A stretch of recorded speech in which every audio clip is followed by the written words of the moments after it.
తెలుగు చిత్ర పరిశ్రమలో ఏమాయా చేసావే సినిమాతో ఎంట్రీ ఇచ్చి పాన్ ఇండియా స్టార్గా ఎదిగిన నటి సమంత మరోసారి తన బోల్డ్ స్టేట్మెంట్స్తో వార్తల్లో నిలిచారు. తాజాగా ది హాలీవుడ్ రిపోర్టర్ ఇండియాకు ఇచ్చిన ఇంటర్వ్యూలో మహిళలు ఎదుర్కొంటున్న సమస్యలపై సమంత చాలా స్పష్టంగా మాట్లాడారు. మన కోసం కాకుండా ఇతరుల కోసం మన డెసిషన్స్, మన గోల్స్ కూడా మార్చుకుంటాము. అంతేకాదు అది త్యాగమని కూడా మనం గుర్తించలేకపోతాము అంటూ ఆమె ఆవేదన వ్యక్తం చేశారు. మహిళలు చిన్న విషయానికైనా సారీ చెప్పే అలవాటు విడిచిపెట్టాలని, తన ప్రతిభతో సంపాదించిన గౌరవాన్ని గర్వంగా స్వీకరించాలని సమంత సూచించారు. ఎవరైనా గుర్తింపు ఇస్తారని ఎదురు చూడకుండా మన హక్కులను మనమే అనుభవించాలని చెప్పారు. సినిమాల గురించి మాట్లాడుతూ ఫీమేల్ లీడ్ సినిమా అనే ప్రత్యేక ట్యాగ్ ఉండకూడదని, అది కూడా ఒక సాధారణ కథగా చూడాలని ఆమె అభిప్రాయం వ్యక్తం చేశారు. అలాగే మహిళల పాత్రలు కేవలం హీరోకి సపోర్ట్ గా కాకుండా నిజ జీవితానికి దగ్గరగా ఉండాలని చెప్పారు. షూటింగ్ సెట్స్ లో మహిళల భద్రత గురించి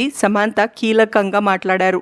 సేఫ్టీ అనేది చర్చించాల్సిన విషయం కాదు, అది బేసిక్ రైట్ అని స్పష్టం చేశారు. ఇప్పటికే తన నిర్మాత సంస్థ ట్రాలాలా మూవింగ్ పిక్చర్స్ ద్వారా నటీనటులకు సమాన రెమ్యునరేషన్ అందిస్తూ ఆదర్శంగా నిలిచిన సమంత ప్రస్తుతం మా ఇంటి బంగారం వంటి చిత్రాలతో బిజీగా ఉంటూనే మహిళల హక్కు కోసం గట్టిగా నిలుస్తున్నారు. మొత్తానికి సమంత చెప్పిన ఈ మాటలు ఇప్పుడు సోషల్ మీడియాలో వైరల్ అవుతున్నాయి.